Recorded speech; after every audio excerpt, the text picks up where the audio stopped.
Hi there. Real quick before we jump into the episode. If you enjoy this episode, or any of the other episodes, be sure to give us a follow or subscribe. It would also be great if you shared it with a friend, or better yet, left a review so others can know how awesome it is. Thanks so much. And now, the episode.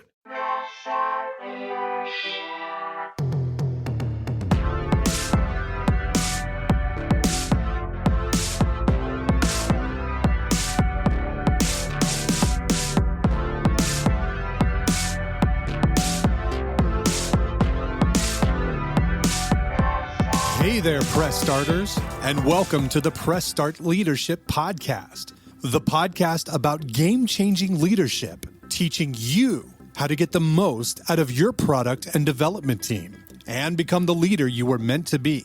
Leadership coaching and training for the international game industry professional.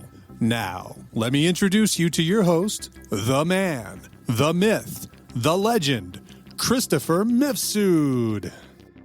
Welcome back, Press Starters. On this week's episode of Press Start Leadership Podcast, we'll be discussing how to get your ideas off the ground and the importance of uncomfortable conversations. First up, the simple guide to getting your ideas off the ground. Start small, prove it, build a business case. The simple guide to getting your ideas off the ground.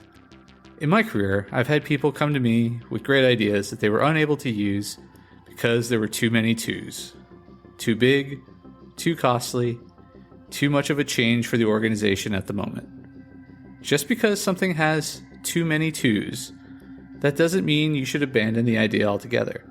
In fact, I have some advice for all the twos out there. Here is the simple guide to getting your ideas off the ground. 1. Start small. 2. Prove it. 3. Build the business case. Think about your idea like making a product. You can spend all day thinking of the nice to haves, but you still need to start with the MVP, minimum viable product. What is the smallest functional version of your idea that demonstrates the process, the change, or how the tool works? In video games, we call that a vertical slice. Can you show that the base functionality of a game works? Ultimately, that's more important than all the bells and whistles that get added later. It doesn't matter how many sweet tats the main character has if their lateral movement makes you want to throw your controller through the window. You can apply this thought process to almost any idea. Let's say you have a great leadership training idea for everyone across a global company. Now, what is a smaller abstraction of that idea that demonstrates the results you're looking for, but can be leveraged as a business case on a larger scale? Just like in a video game, program your character's basic punch before their special combo. So start small. Maybe, instead of starting with everyone across the global company, you pick a single location and use a select group within that location. 1 up. Be a little selective. Choose a group that is more likely to demonstrate the benefits of your new process. In the business, we call this stacking the deck.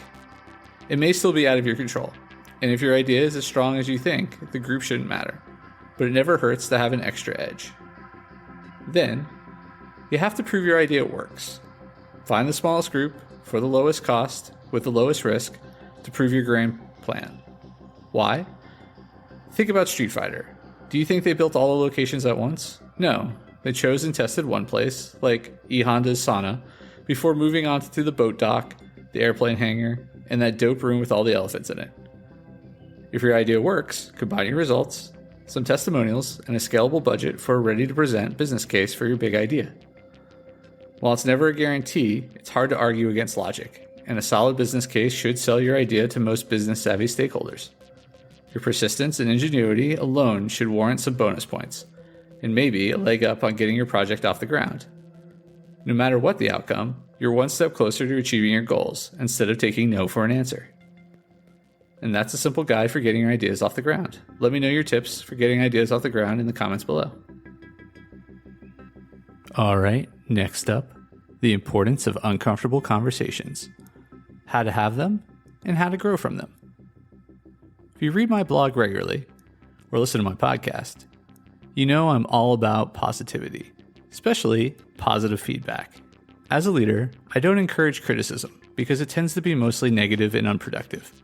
That said, some of my most pivotal moments have come from uncomfortable conversations. I'm not talking about salary negotiations or other unpleasant logistical conversations. I'm talking about open and honest discussions about behavior and performance from friends, peers, and leaders. These types of uncomfortable conversations are the most important and challenging conversations one can have as a leader, and as a human for that matter. I've participated in a number of uncomfortable conversations in my lifetime, and the productive ones have a few things in common. Their focus is purely on the situation or behavior at hand. Their sole purpose is to improve the situation or behavior. And they are open and honest communication that is maintained throughout. I discuss these lessons and other tips for becoming a better leader in my free ebook, 5 Heroic Leadership Skills. You can find the link in the liner notes. Today, however, I'd like to talk about the conversations where I was on the receiving end of the discomfort. While the point of those uncomfortable conversations may have been to improve interactions with my friends and peers, or to make me a better person, they didn't mean they were a walk in the park. Some were about small changes, many were about moments of ignorance, and a few called for serious time and reflection to modify bad habits or routines. It took me years to become less defensive when I received feedback. In fact, one of my earliest uncomfortable conversations was about being defensive. Because my boss was willing to have that uncomfortable conversation with me, it opened me up to receiving and even seeking out feedback that improved my life. When I look back, I realized there were a few reasons I could lower my guard and take that feedback. 1. The issue was explained to me privately. 2. The issue was addressed immediately after it happened. 3. It was posed as a question, not an accusation. 4. We were able to get to the why of the issues together. If you tend to get defensive, try to keep in mind if someone is willing to come to you with an open and honest feedback and earnestly wants you to grow, it's probably very important to them. Most people have a fear of confrontation, and if they are willing to work through their own fear to help you grow, they most likely value you. This is a friend coming to you, it probably means they want to make your relationship more comfortable. Otherwise, they would ghost or avoid you, tolerating the behavior only when necessary. If it's a peer, they're likely trying to improve their work environment before taking other steps like talking to a boss or looking for a transfer. If they didn't like or respect you, they'd skip that step entirely. If it's a leader, they most likely want to see you succeed. So, people really want the best for us, and the end result is likely to be positive. Then why are the conversations so uncomfortable? Well, there's a few reasons. A, humans aren't the best communicators. B, we make assumptions. C, we don't always take feedback well, even when it's well-intentioned, but should. D, even well-intentioned feedback can be hard to take when ego and self-image get in the way. At the end of the day, it is up to you what you do with honest and constructive feedback, and whether you'll dismiss it or make something of it. If you apply it, it'll make you a better friend, a better coworker, and at the end, a better leader. This is why it's so important to have those uncomfortable conversations for yourself and in turn with the folks you lead and want to succeed. What do you think about the importance of uncomfortable conversations? Let me know in the comments below. That's this week's episode of Press Start Leadership Podcast. Thanks for tuning in, and as always, thanks for being awesome. Give us a follow, a like, a share, and even a review if you feel like it. We'd really appreciate it. Cheers. If you haven't downloaded my free ebook, 5 Heroic Leadership Skills, click on the link in the description. Tune in next week for your next episode of Press Start Leadership Podcast. Thank you.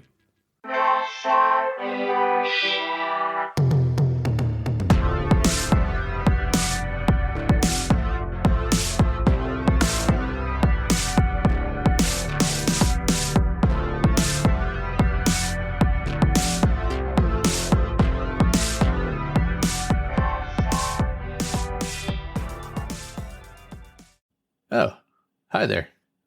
The episode's over, but thanks for sticking around till the end. If you're on the quest to elevate your team's leadership, production, or game design capabilities, I'm here to assist. Leveraging extensive experience and a strategic approach, I offer personalized audits, bespoke workshops, and leadership retreat facilitation to drive your team toward excellence. My commitment is to provide efficient, reliable, and proven support, ensuring you have the tools and insights needed to thrive. Ready to unlock your team's full potential and achieve unparalleled success? Don't hesitate to press start on your journey to transformation today. Feel free to reach out directly to discuss how we can tailor a solution to meet your unique needs and goals. Let's connect and take your team's performance to the next level.